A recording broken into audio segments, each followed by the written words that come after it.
el delta 1, 1, delta 1, 1 por X sub 1 más delta 1, 2, delta 1, 2 por X sub 2 igual a 0. Y la segunda ecuación de compatibilidad elástica, el delta 2, 0 más el delta 2, 1 por X sub 1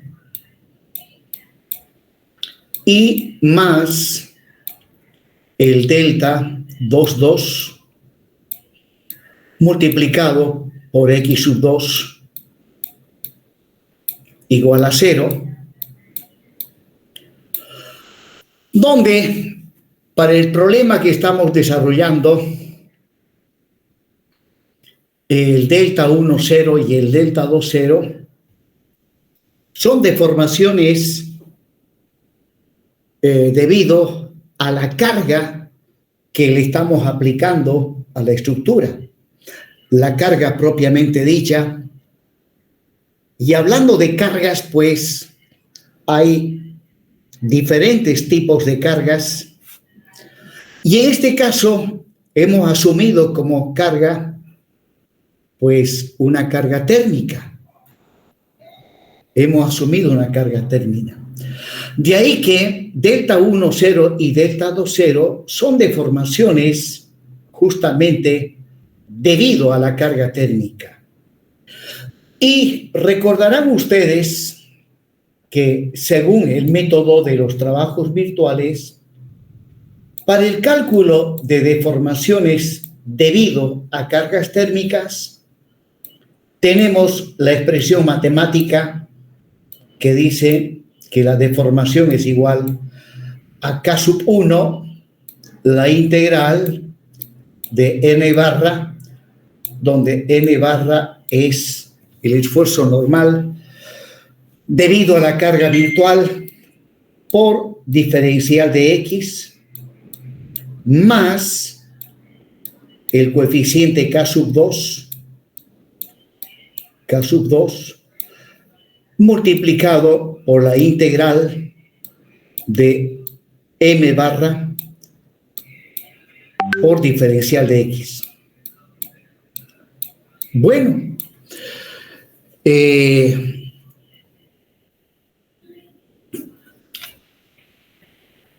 Bueno, un pequeño paréntesis. Hay alguien que ha llegado al aula.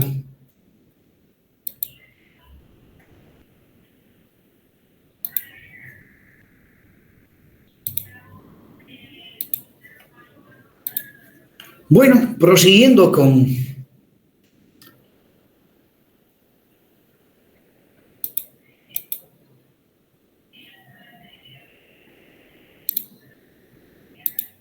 lo que estaba explicando,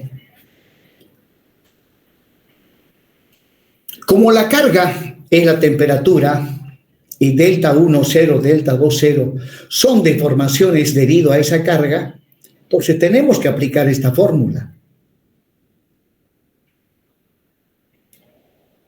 Y observen que en las fórmulas, en esta fórmula, el normal y el momento son los esfuerzos debido a la carga virtual. Observen que en esta fórmula no intervienen los esfuerzos debido a la temperatura. Es que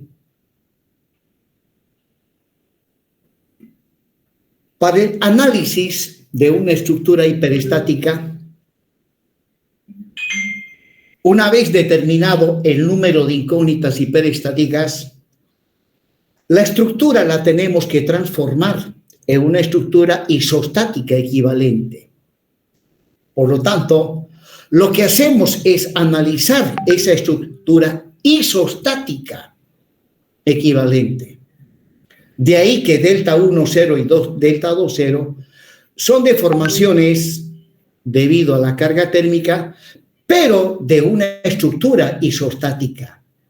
Y recuerden de que en una estructura isostática bajo cargas térmicas no aparecen reacciones en los apoyos ni esfuerzos internos.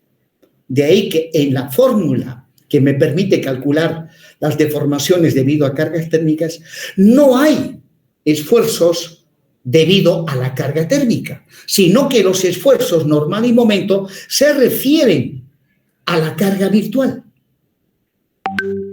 Se refiere a la carga virtual. Bueno, luego, para el cálculo, estamos todavía sobre la hora, cabalín, llegó sobre la hora, raspando ha llegado este último. Le permitimos ingresar. Y listo, nadie más entra porque hemos esperado los 15 minutos reglamentarios. Pero para clases virtuales, me parece que 15 minutos es mucho. Mucho, porque para ingresar a una clase virtual, simplemente le tienen que dar 12 y 1. No lo dejo entrar.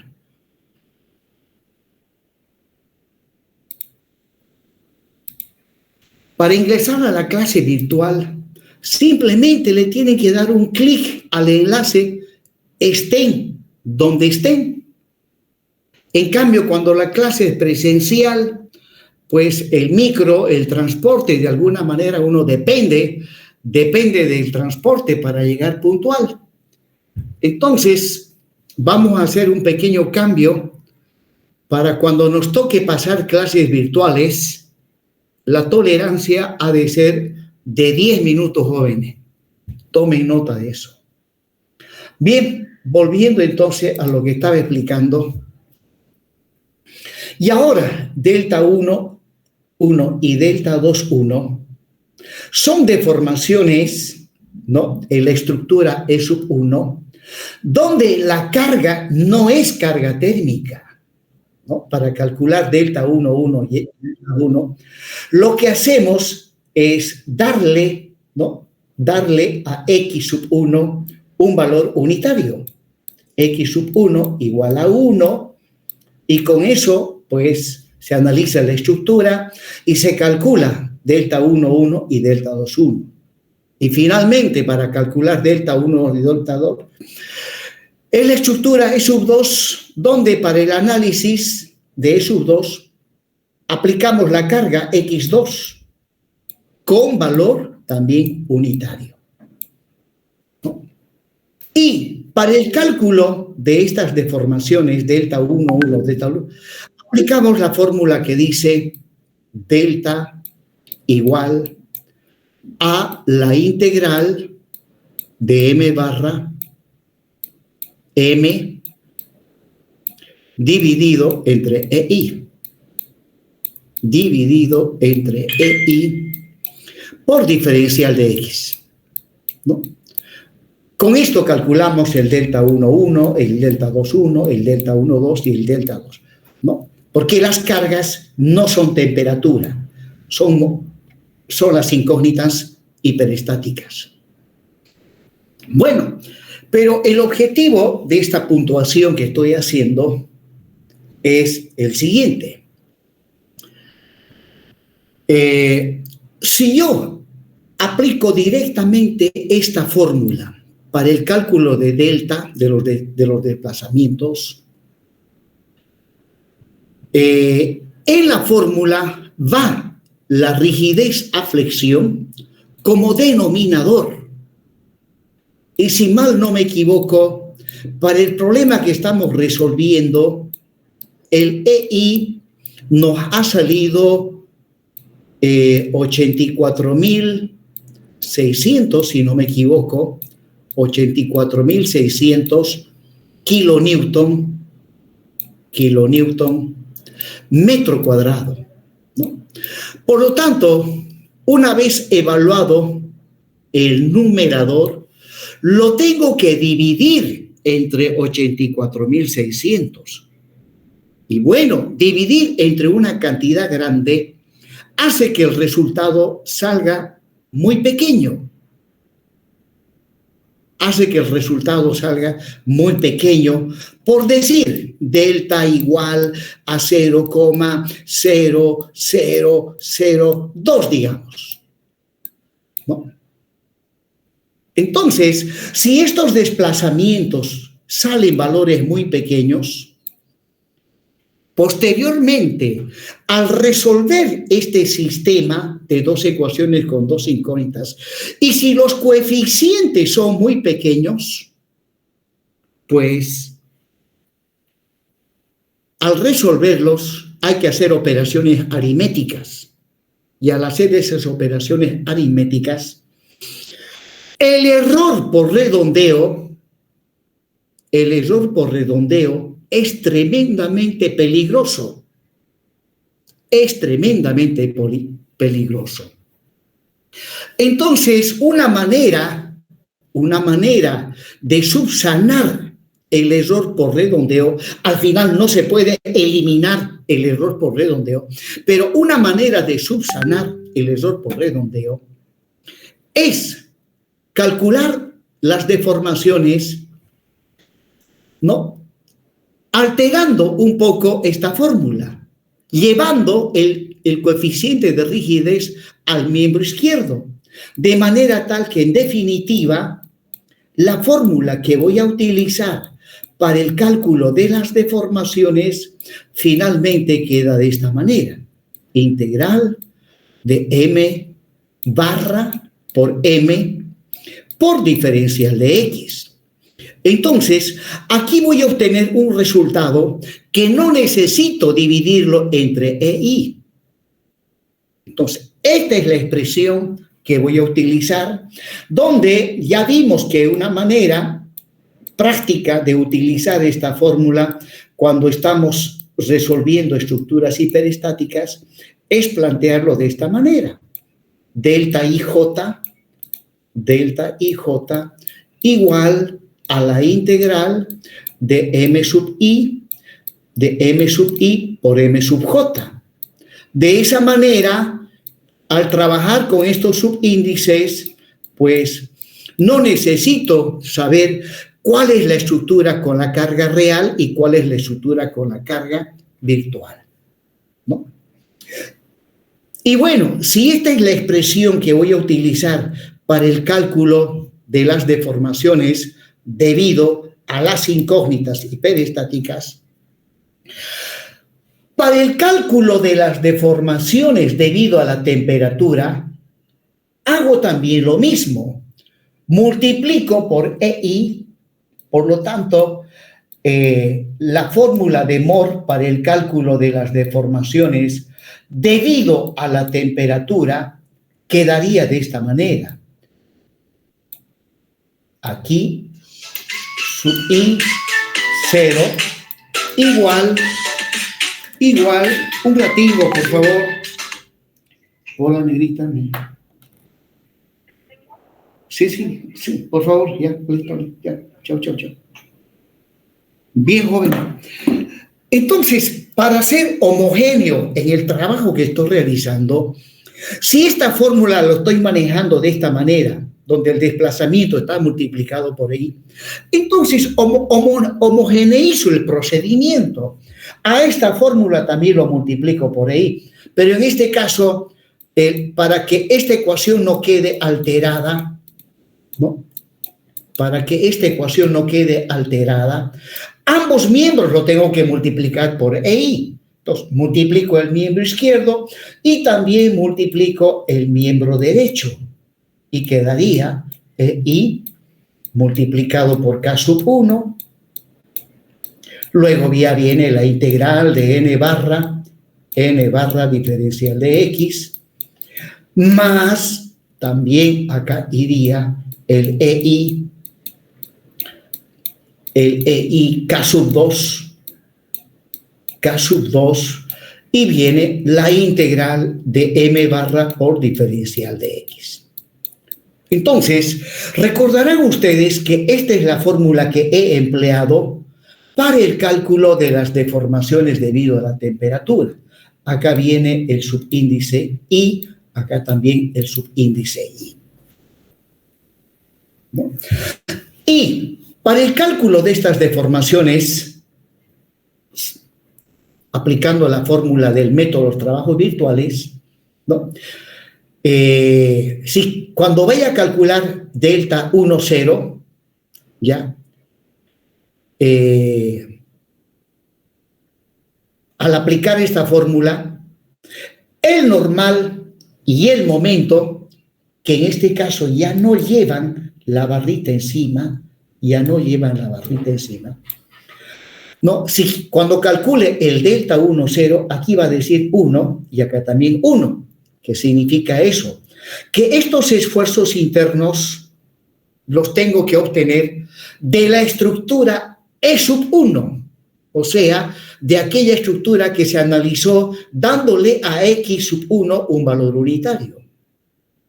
Cuando calcule el delta 2, 0, estos esfuerzos acá va a venir el subíndice 2 cuando sea delta 2, 0, ¿no? Significa que los normales y momentos los tengo que traer de la estructura E sub 2. Recuerden que la estructura E sub 2 es la estructura analizada suponiendo que X sub 2 vale 1. Bueno, entonces esta es la expresión que utilicé para el cálculo de las deformaciones. Habíamos calculado ya los EI K sub 1 para cada una de las barras, los EI K sub 2 para cada una de las barras. Y bueno, entonces, y luego, una vez calculado todo, la ecuación de compatibilidad elástica, esta ecuación, ¿no? La tengo también que plantear de esta manera. EI delta 1, 0, disculpen, acá viene EI delta 1, 0, más el EI delta 1, 1, por X sub 1, más el EI multiplicado por X2 igual a 0. O sea, en otras palabras, toda la primera ecuación se lo multiplica por EI. Lo mismo, la segunda ecuación hay que multiplicarlo por EI. Multiplicándolo por EI, la segunda ecuación de compatibilidad elástica de la estructura quedaría de esta manera. El EI 2,0 más el EI, el delta 2,1, por X sub 1, más el EI por X sub 2. X sub 2 igual a 0. ¿No? Y bueno, ya hemos ido resolviendo el problema y hemos obtenido el EI delta 1, 0 y hemos obtenido el EI delta 2, 0. Lo que nos está faltando es esto, me equivoco acá. Acá viene el delta 1, 2 y aquí está faltando el delta 2, 2. Entonces, lo que nos está faltando ahora calcular es esto de aquí, esto de acá, esto de aquí también nos está faltando y también esto. Y eso lo vamos a calcular con esta expresión.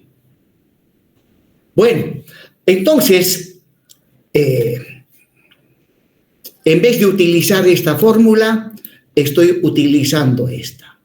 En vez de utilizar esta forma, he utilizado esta otra.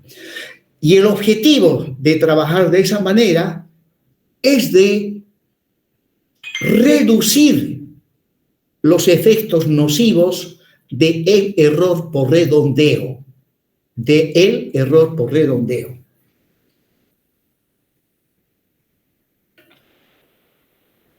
Bien, jóvenes, entonces vamos a concluir el problema que estuvimos resolviendo la clase anterior.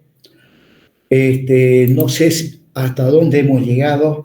Hemos calculado las deformaciones debido a la temperatura. Ahí está, ¿no? Hemos calculado el EI delta 1, 0 y el EI delta 2, 0, o sea, las deformaciones debido a la temperatura.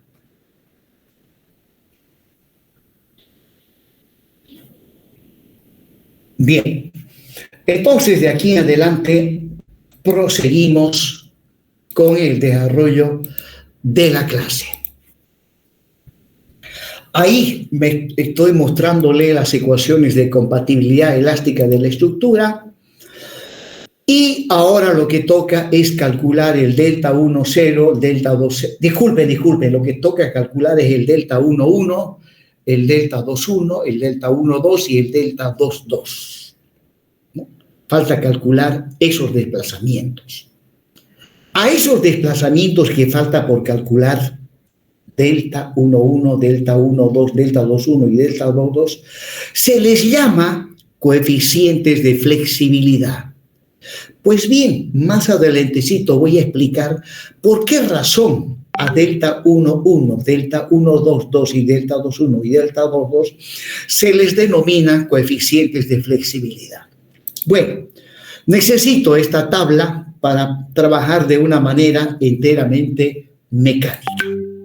Ahí está la fórmula que voy a emplear y pues empecemos calculando el delta 1, 1. ¿No? Momentico. El EI es una constante en este caso y en definitiva esa es la fórmula que voy a utilizar. Pues bien, me equivoco. Esta es la fórmula que vamos a utilizar. El I lo llevo al miembro izquierdo.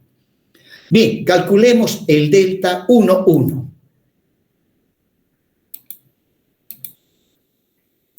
Bueno, el EI sale 84.600. No sé por qué lo calculo varias veces en cada diapositiva. Esto debería calcularlo una sola vez y no cada rato. ¿No? Y allí están las ecuaciones de compatibilidad elástica donde he multiplicado por EI ambos miembros. O sea, lo que voy a calcular no es el delta 1, 1. Lo que voy a calcular es EI por delta 1, 1. Lo que voy a calcular no es el delta 2, 1, sino EI por delta 2, 0. Y para ello, pues voy a aplicar la fórmula que expliqué anteriormente. Entonces, vamos de una vez. El delta 1, 1 es la integral de M1 por diferencial de X, donde esta integral se tiene que aplicar a todas las barras de la estructura. O sea, esto se tiene que descomponer en tres integrales. Una integral para la barra 1, otra integral para la barra 2 y finalmente otra integral para la barra 3. Pero la tabla nos ayuda a simplificar observando los resultados obtenidos. Acá en la tercera columna están los M1. El M1 para la barra 1, el M1 para la barra 2 y para la barra 3. Podemos ver que para la barra 2 y la barra 3 el M1 es 0. Bueno, si es 0, ya no es necesario tomarlo en cuenta. Por lo tanto, esta integral se va a desarrollar tan solamente para la barra 1. Por lo tanto, voy a tener EI y para la barra 1 la integral va de 0 a 8 y M1 vale 1/8 de X menos 1. Y dice M1 por M1. Entonces, pues 1/8 de X menos 1 por 1/8 de X menos 1. Y debo resolver esta integral. Bueno, esta integral usted lo puede resolver con ayuda de su máquina de calcular. Pues yo lo he resuelto y he llegado a este resultado. EI delta 1, 1 me sale 8 tercios. ¿No? 8 dividido entre 3 me sale 2, y pico. Imagínense que esto lo dividiera entre EI, que vale 84.600. Me va a salir un número fraccionario muy pequeño. Y ya les dije, no conviene trabajar con números fraccionarios muy pequeños porque el error de redondeo puede ser fatal. Bien, vamos ahora, calculemos el EI delta 2,1, que es igual a M2 por M1. Los valores de M2 lo tengo en la quinta columna, los valores de M1 en la tercera columna, ¿no? Y tengo que multiplicar los M sub 2 por los M sub 1.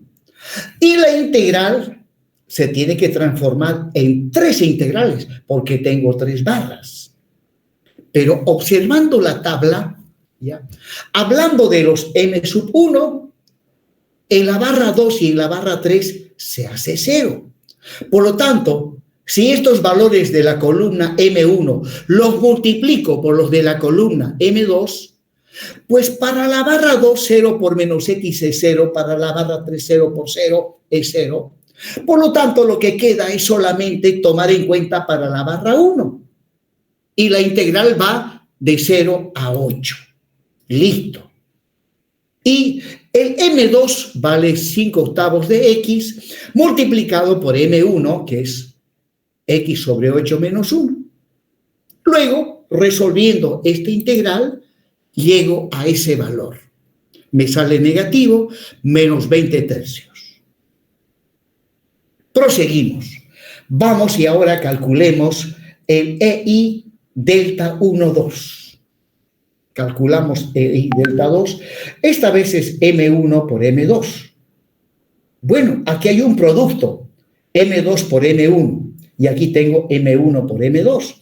Hablando del producto, recuerden que el producto tiene la propiedad conmutativa, ¿no? El orden de los factores en el producto no interesa, ya que al final da el mismo resultado. O sea, M2 por M1 ha de dar el mismo resultado que M1 por M2. Bueno, entonces, la columna correspondiente a M1 es la tercera columna y la correspondiente a M2 es la quinta columna.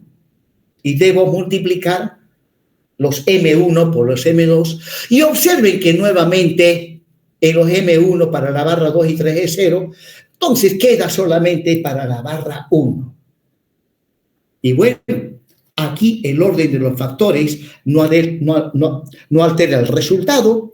Y resulta que resolviendo voy a llegar también a este mismo valor, menos 20 tercios. Y finalmente nos falta el delta 2,2, la integral por M2 por M2. Bueno, el M2 está en la misma columna. Entonces vamos a multiplicar los valores de esta columna por el mismo. Y observen que en este caso debo tomar en cuenta a la barra 1 y la barra 2, no así a la barra 3, que tiene valor nulo. Entonces, pues, tomo en cuenta la barra 1 y la barra 2. O sea, esta integral se va a transformar en 2 integrales, uno para la barra 1 y otro para la barra 2. Ahí va. Miren, para la barra 1 la integral va de 0 a 8 y es M2 por M2. 5/8 de X por 5/8 de X. Más, para la barra 2, la integral va de 0 a 5 y es menos X por menos X. Resolviendo estas integrales, llego a ese valor. Positivo, 325 sobre 3. Y con esto hemos concluido el cálculo de las deformaciones. Bien, ahí está la ecuación de compatibilidad elástica de la estructura, lo cual, repito nuevamente, lo multiplicamos por EI y queda finalmente de esa manera.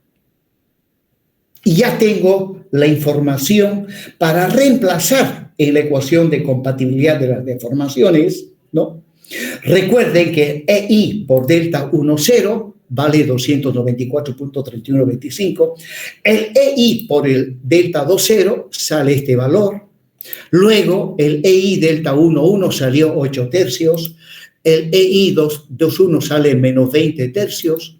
El EI 1,2 menos 20 tercios. Y el EI delta 2,2 salió 325 sobre 3. Eso está en las anteriores diapositivas. Entonces, lo que tengo que hacer es reemplazar estos valores acá en la ecuación de compatibilidad elástica de la estructura. Reemplazando la primera ecuación queda de esta manera, ¿no? El delta 1,2 es menos 20 tercios. El delta 1,2 menos 20 tercios. Reemplazando la segunda ecuación, llegamos a esa expresión. Y finalmente observarán que lo que se tiene es un sistema lineal de dos ecuaciones con dos incógnitas. Las incógnitas son las incógnitas hiperestáticas x1 y x2. Y bueno, hay que resolver este sistema de dos ecuaciones por dos incógnitas.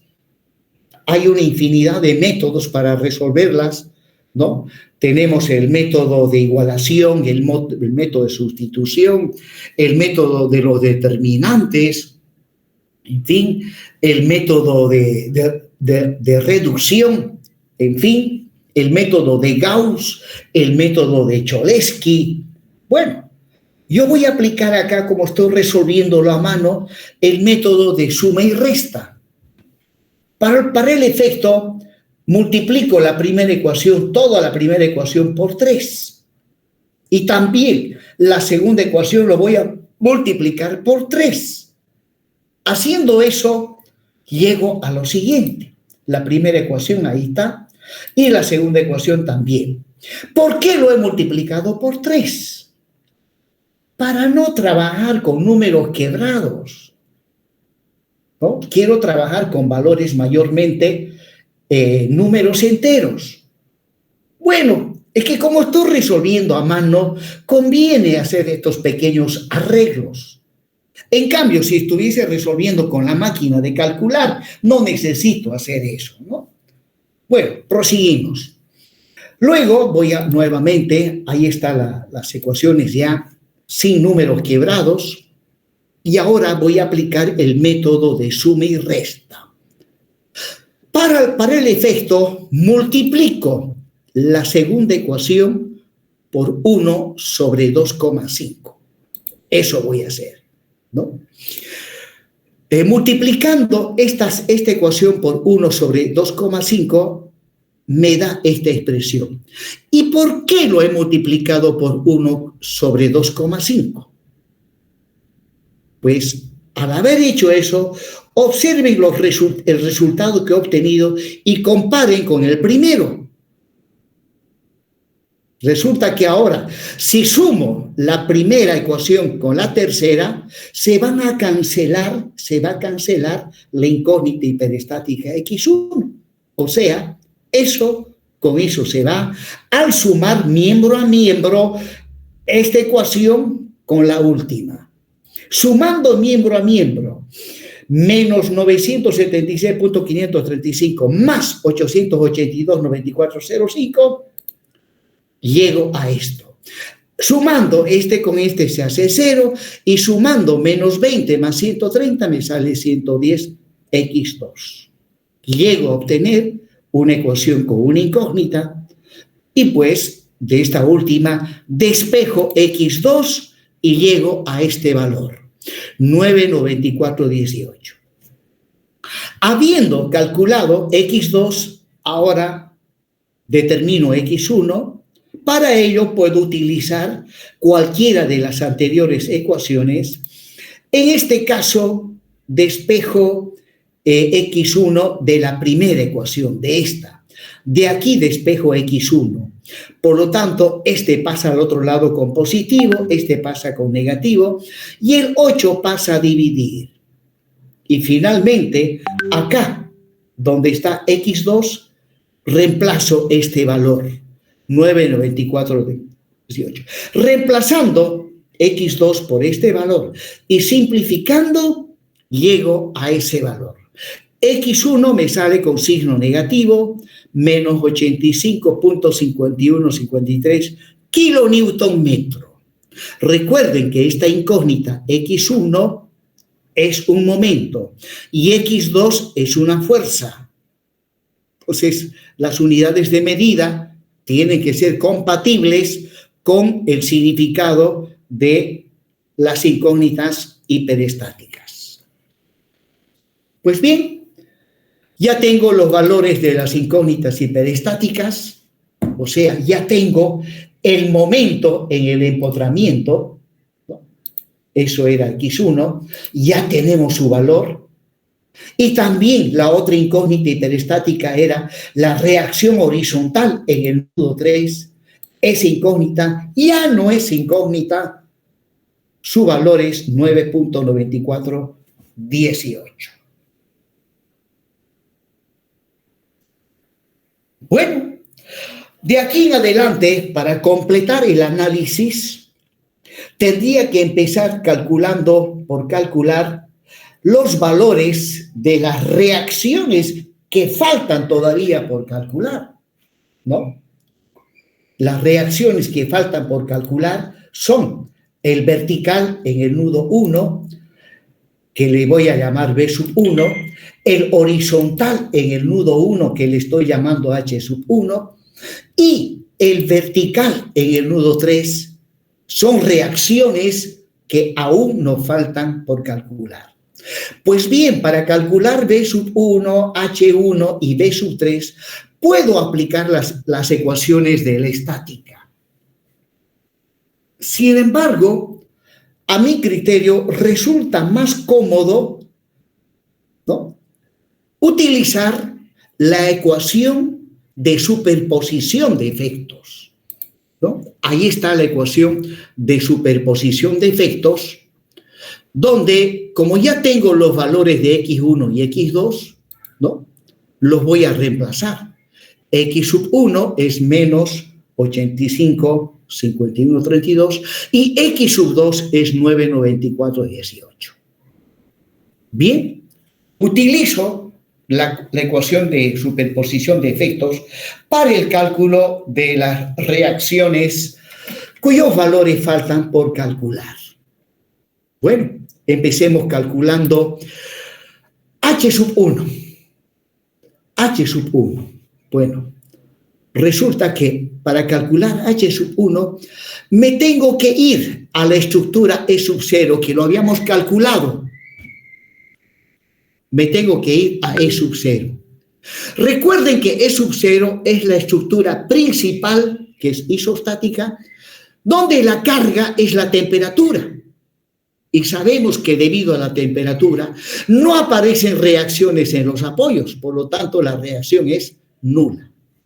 Luego, me tengo que ir a la estructura E sub 1 y ver cuánto vale esta reacción en la estructura E sub 1. Vale 0. Luego me tengo que ir a la estructura E sub 2 y ver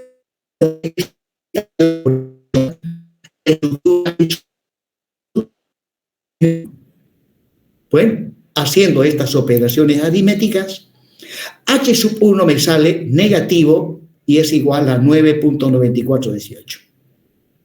Calculemos ahora el B sub 1. Calculando el B sub 1, llego a esto. En la estructura E sub 2, donde la carga es la temperatura, no hay reacciones. En la estructura E sub 1, voy a la estructura E sub 1 y tengo que ver cuánto vale B sub 1. Vale 1/8 y es positivo. Luego me tengo que ir a la estructura E sub 2 y ver cuánto vale B sub 1. Vale 5/8. Haciendo las operaciones aritméticas respectivas, B sub 1 me sale negativo y vale 4.4755. Bueno, y finalmente calculamos B sub 3, utilizando la ecuación de superposición de efectos. En la estructura E sub 0, esa reacción vale 0. En la estructura E sub 1, esta reacción vale menos 1/8. Y en la estructura E sub 2, esta reacción vale menos 5/8. Haciendo cálculos, me sale que B sub 3 vale 4.4755 kilonewtons. Y con esto he calculado todas las reacciones. E inmediatamente hay que verificar, ya que lo único bueno que dijo un presidente que tuvimos, Mariano Melgarejo, lo único que bueno que dijo fue que confianza ni en la camisa. Y después ese señor todo lo hizo mal. Le regaló tierras a Brasil a cambio de un caballito blanco. Los brasileros le regalaron un caballito blanco y él les regaló, agarró el mapa de Sudamérica y ahí en la mesa dijo, les regalo esto. Y les regaló miles de kilómetros a los brasileros por un caballito que les regalaron ellos. Es que el hombre, si ustedes no sabían, Mariano Melgarejo era tremendamente ignorante. No había terminado ni siquiera primaria. Bueno, eran tiempos en que para ser presidente tenía que ser el más macho, el más atrevido. ¿Y hasta cuándo fue eso? Fue hasta el año 1983. Hasta ahí los presidentes siempre era el que sacaba más rápido el revólver, como en los tiempos del oeste, ese era nuestro presidente. Bien, jóvenes, continuando, hay que verificar. Por ejemplo, sumatoria de fuerzas verticales. Bueno, la carga es la temperatura. No tengo cargas verticales externas, pero sí hay reacciones. Por lo tanto, V sub 1 más V sub 3 me tiene que dar 0. Y evidentemente, V sub 1 está con signo negativo y V sub 3 signo positivo. La suma de las dos obviamente me va a dar 0. Sumatoria de fuerzas horizontales. X2 vale 9,9418 y H1 lo mismo con signo negativo. Por lo tanto, pues se cancelan y se hace 0. Bien. Ahora vamos a analizar algunos conceptos que se aplican dentro del análisis de estructuras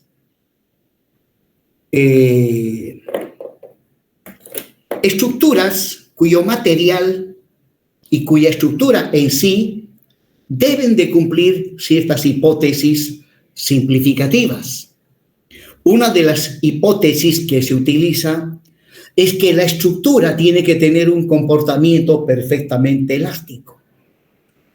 O sea, que tiene que haber una relación directa y de tipo lineal entre las tensiones y las deformaciones que experimenta la estructura.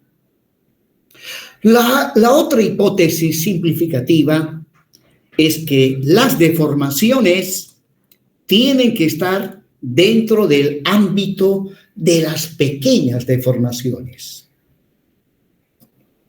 Bueno, hay un material que es el hormigón, que no es un material elástico. De ahí que cuando se analiza estructuras de hormigón armado, se utiliza la teoría de la elasticidad para analizarlo, pero luego se tiene que hacer algunas correcciones por cuanto el hormigón no es un material elástico. Se tiene que hacer una serie de correcciones para tomar en cuenta las características de este material, que no es elástico. Pues entre esas características que hay que tomar en cuenta está el fenómeno llamado fenómeno de plastificación del hormigón. Ustedes ya han llevado, si no me equivoco, la materia de tecnología del hormigón. Por lo tanto, pienso que entienden claramente en qué consiste el fenómeno de plastificación del hormigón, ¿no? Recuerden que durante un semestre ustedes llevan solamente, se ponen a estudiar durante un semestre a ese material llamado hormigón. Bueno, no sé cómo están en la actualidad esa materia, Pero en mis tiempos, les comento, en mis tiempos, cuando me tocó llevar tecnología de la Unión, no aprendí nada. Mi profe era un panada. Nada, no aprendí nada. Cuando ya salí ingeniero y empecé a trabajar, ya les cuento, en varias oportunidades estuve tutti y no sabía. Así que pues, a estudiar por cuenta propia. Bien, jóvenes. Vamos a hablar ahora sobre el significado de lo que son los coeficientes de rigidez y los coeficientes de flexibilidad. Para ello, estoy agarrando una barra empotrada en su extremo inferior, libre en su extremo superior. Y se supone que esta barra está hecha de un material que cumple al 100% las hipótesis simplificativas anteriormente mencionadas. Bien, a esta barra de longitud inicial L sub 0 le hacemos llegar una carga, en este caso una fuerza axial de compresión, que lo voy a identificar con la letra F, una fuerza de compresión. Pues bien, como el material es elástico, se va a deformar. Los materiales elásticos se deforman. Teóricamente, los materiales rígidos no se deforman. Bueno, pero les comento que en la naturaleza no hay materiales rígidos. O de repente alguien me dirá, pero ingeniero, ¿y qué son las piedras? No, señor, las piedras también se deforman. Aparentan ser rígidos, pero al final también se deforman. Bien, entonces, aplicada la fuerza F a este cuerpo de material elástico, observaremos que se deforma. Ha de experimentar un aplastamiento, ha de experimentar un desplazamiento lineal en la dirección de su eje longitudinal, ¿no? Que le estoy llamando delta a la deformación. Por lo tanto, al final, la longitud de esa barra queda disminuida a una longitud que le llamo la longitud final. Ahora, como el material se supone que es elástico, ¿ya? Bueno, este desplazamiento, esta deformación, lo puedo calcular longitud final menos longitud inicial. Y ha de salir con signo negativo, porque LF es más pequeño que L sub 0 y sale negativo. Y obviamente tiene que ser así. Cuando un esfuerzo normal tiene, si es de compresión, tiene signo menos. Su deformación también ha de tener signo menos. Bien, prosiguiendo. Ahora, este delta, que es LF menos L sub 0, es lo que se denomina la deformación absoluta del material. Es la deformación absoluta. Resulta que en la práctica es mucho más cómodo y práctico trabajar con la deformación relativa o la deformación específica del material. Pues bien, la deformación relativa o específica es igual a la deformación absoluta dividido entre la longitud inicial del elemento que estamos analizando. Ahora, este desplazamiento generalmente es pequeño. Ya les dije, la segunda hipótesis dice que las deformaciones tienen que estar en el ámbito de las pequeñas deformaciones. O sea, es un valor muy pequeño. Ahora, imagínense, un valor pequeño dividido entre un valor grande, que es L sub 0, se hace mucho más pequeño. 0,0001, qué sé yo. Pues bien, como se sabe que esto sale un valor muy pequeño, entonces, matemáticamente hablando, ¿ya?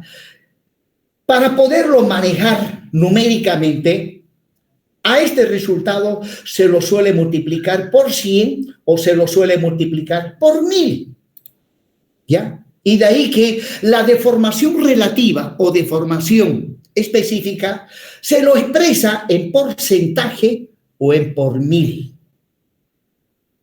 Bueno, ahora, como el material es elástico, también puedo aplicar lo que dice la ley de Hooke.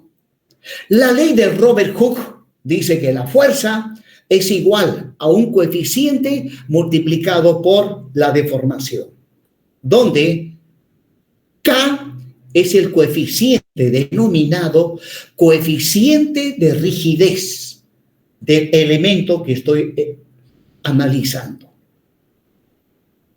Bueno, es el coeficiente de rigidez del elemento que estoy analizando. Pues bien, eso es lo que dice la formulita de Hooke. K, coeficiente de rigidez del elemento estructural que estamos analizando. Ahora, observen, si de acá despejo delta, K pasa al otro lado a dividir y multiplicado por F. Y a esta expresión 1 sobre K, lo identificamos con la letra F. Por lo tanto, ahí tengo el desplazamiento en función de la fuerza. En la primera, la fuerza está en función del desplazamiento. Y habiendo despejado de acá, en la última, el desplazamiento está en función de la fuerza. Y el coeficiente que me relaciona el desplazamiento en función de la fuerza, ahí tengo otro coeficiente. A ese coeficiente se le llama coeficiente de flexibilidad. Al coeficiente que me permite relacionar la fuerza en función del desplazamiento se le llama coeficiente de rigidez. Y al coeficiente que me permite relacionar el desplazamiento en función de la fuerza se le llama coeficiente de flexibilidad, ¿no? Y podemos ver claramente y matemáticamente hablando que el coeficiente de flexibilidad es igual a el inverso del coeficiente de rigidez y viceversa. El coeficiente de rigidez es igual a el inverso del coeficiente de flexibilidad. Ahí está, ¿no?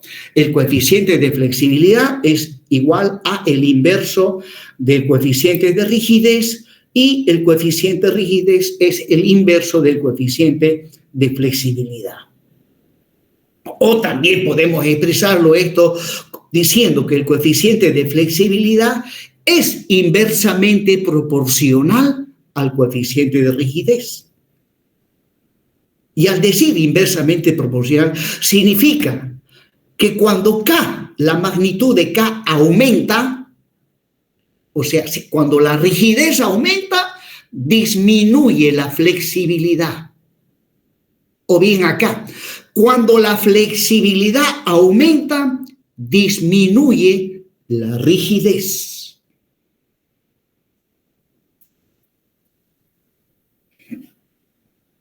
Bien, jóvenes, prosiguiendo. Ahí está nuevamente la formulita de Hooke, donde a través del coeficiente de rigidez relacionamos la fuerza con el desplazamiento. Ahora,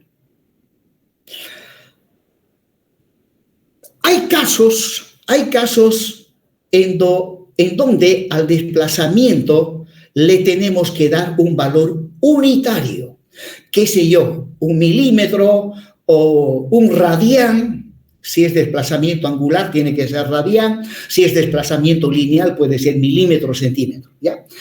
Bueno, hay situaciones, dije, donde al desplazamiento hay que darle un valor unitario.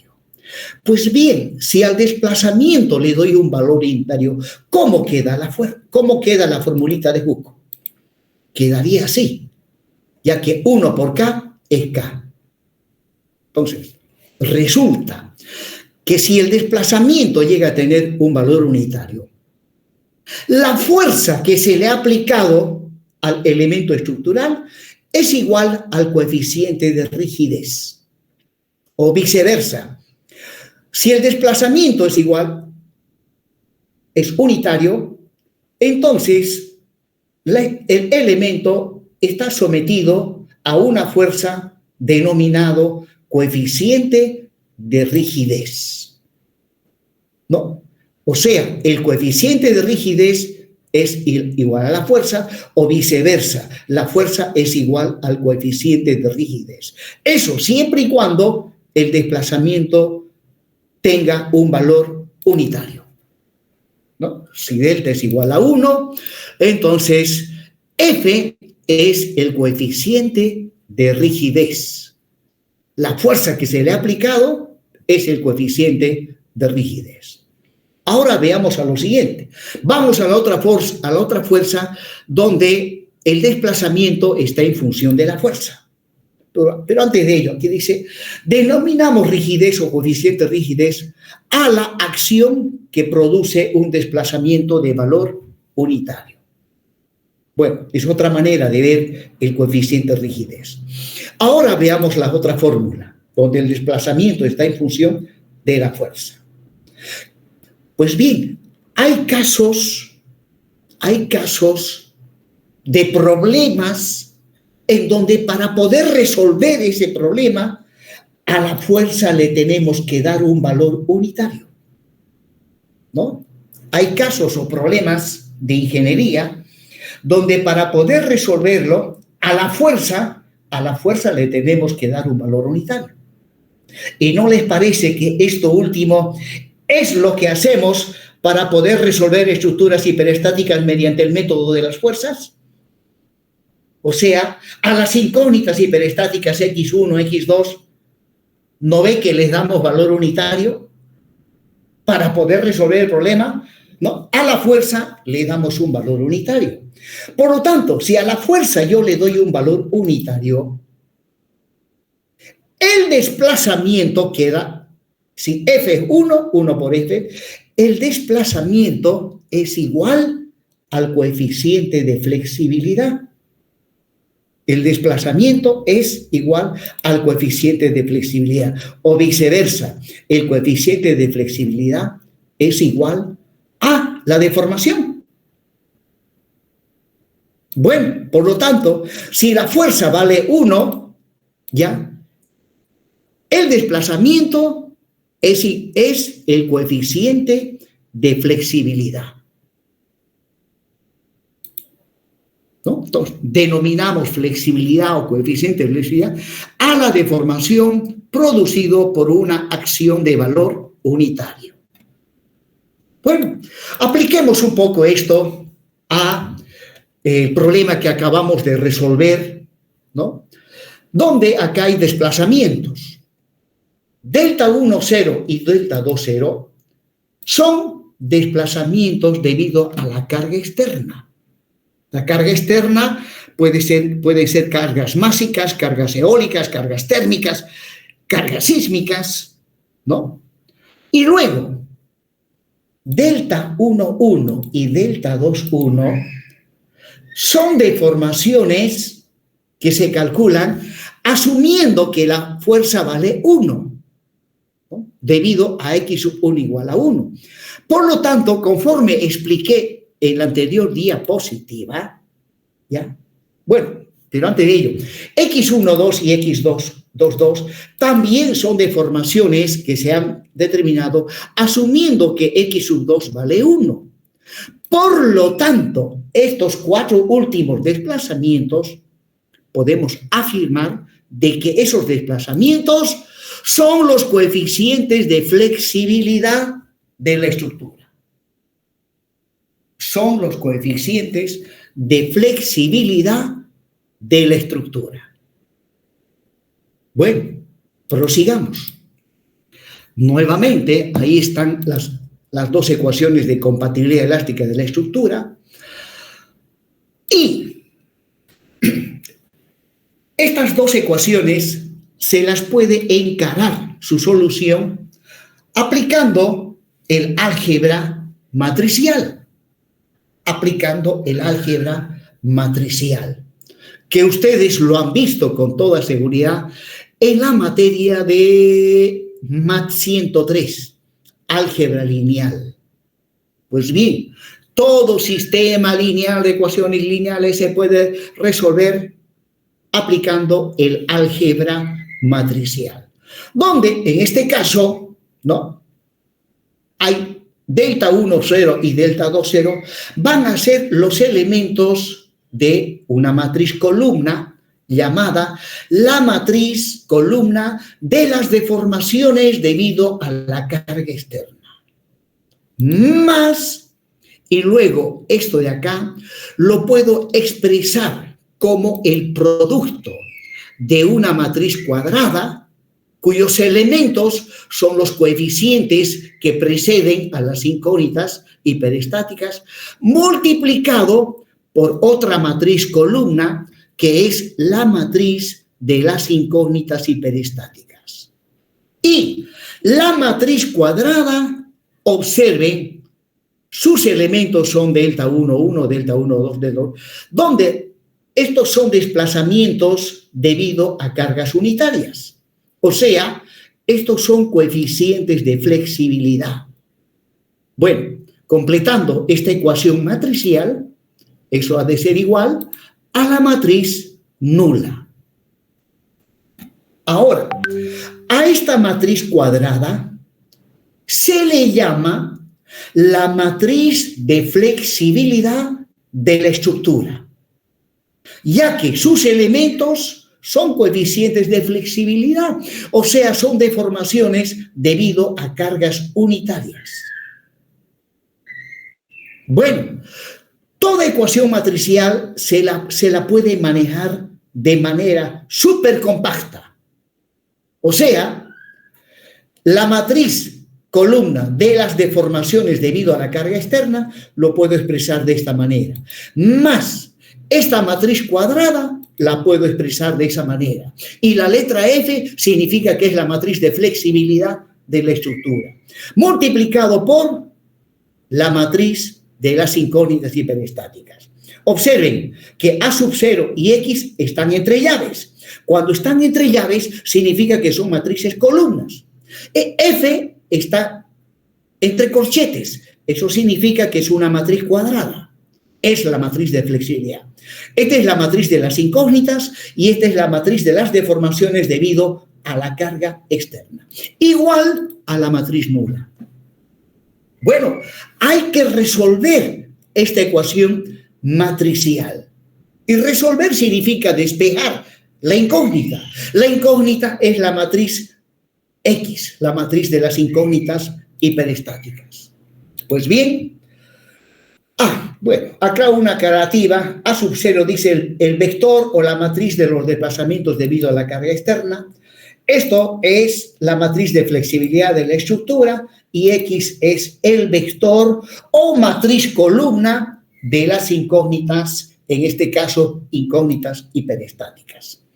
Entonces, y esa es la matriz nula, que también se le llama vector nulo.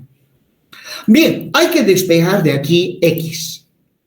Despejando, el delta sub 0 pasa al otro lado con signo negativo. Y como la matriz nula es el elemento neutro de la suma de matrices, ¿ya? Finalmente esto queda con menos delta 0. Luego, para despejar X, lo que voy a hacer es multiplicar ambos miembros de esta última ecuación por la matriz inversa de la matriz de flexibilidad. Multiplicando por la izquierda a esta última ecuación por la inversa de la matriz de flexibilidad, llego a esta expresión. Y ahora, si multiplico una matriz por su inversa, recuerden que la inversa, ¿no? Si multiplico una matriz por su inversa, eso me da la matriz identidad. Me da la matriz identidad. Y si multiplico la matriz identidad por la matriz de las incógnitas, como la matriz identidad es el elemento neutro del producto de matrices, finalmente llego a esta expresión. Donde luego, para conocer las incógnitas, simplemente tengo que hacer un producto de dos matrices. Una matriz cuadrada, que es la inversa de la matriz de flexibilidad, multiplicado por la matriz columna de las deformaciones debido a la carga externa. Hago ese producto y voy a tener las incógnitas hiperestáticas, ¿no? Entonces, pues, en este caso, ahí está ya que estuve describiendo, donde ya de manera compacta, ahí está, eso expliqué, y habíamos obtenido estos resultados. O sea, como he trabajado con EI, en todo lado le he puesto el EI, entonces esta ecuación matricial también lo he multiplicado por EI. Y ahora voy a reemplazar estos valores. Reemplazando, ahí está la matriz de las deformaciones debido a la carga externa, la matriz de flexibilidad, la matriz de las incógnitas hiperestáticas, igual a la matriz nula. Luego que hicimos, se despeja X1, donde despejando debo multiplicar la inversa de la matriz de flexibilidad por la matriz columna de las deformaciones debido a la carga externa. Y aquí lo que tendría que hacer es primeramente determinar la inversa, que va a ser también una matriz cuadrada. Multiplicado por esto, con seguridad van a llegar a que X1 vale menos 0,8551 y X2 igual a 9.9418. Se puede trabajar de una manera enteramente matricial. Y justamente ustedes van a llevar la materia de análisis matricial de estructuras, que eso les toca ver el siguiente semestre, si no me equivoco. Bien, jóvenes, con esto he concluido, bueno, la clase correspondiente a el día de hoy. El lunes se normalizan las clases presenciales y vamos a seguir viendo ejemplos de aplicación del método de las fuerzas. El ejemplo que vamos a ver el día martes ha de ser el análisis de una estructura hiperestática cerrada. No hemos visto un ejemplo de una estructura hiperestática cerrada. Eso es lo que vamos a ver el día martes. Pues hoy me tocaba tomar examen práctico, pues lo dejamos para el martes, pero el martes es examen parcial, entonces lo vamos a dejar para el día viernes. El martes, no se olviden, tenemos programado el primer examen parcial. Y no se puede postergar porque esta vez el semestre está muy compacto, muy restringido, no nos da para hacer postergaciones. Bien, jóvenes, eso es por hoy. Nos estamos viendo la semana que viene.